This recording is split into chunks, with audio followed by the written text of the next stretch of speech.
Kita awali dengan informasi pertama. Presiden Joko Widodo resmi membentuk Satuan Tugas Percepatan Investasi di Ibu Kota Nusantara. Menteri Investasi Bahlil Lahadalia ditunjuk sebagai Ketua Satgas.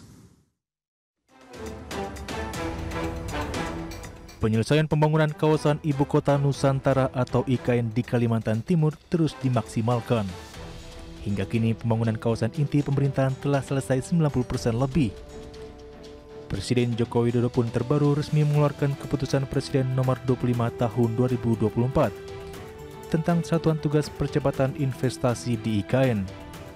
Kepres pembentukan Satgas Percepatan Investasi IKN ini ditandatangani oleh Presiden Joko Widodo 5 Agustus 2024. Dalam Satgas ini dijelaskan dalam rangka percepatan persiapan, pembangunan, pemindahan serta pengembangan Ibu Kota Nusantara sebagai pusat pemerintahan dan pusat pengembangan perekonomian Indonesia sentris.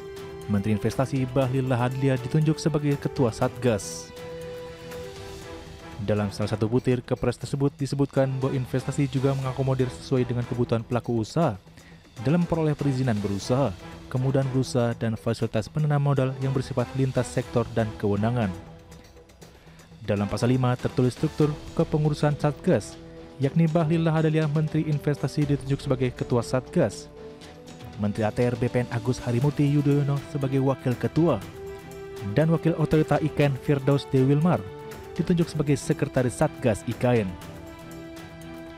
Sementara itu dalam kepres disebutkan tugas Satgas Percepatan Investasi IKN, mulai dari peningkatan koordinasi kebijakan OIKN dengan kementerian, menyelaraskan ketersediaan lahan hingga pengawasan dan pelaksanaan investasi di IKN.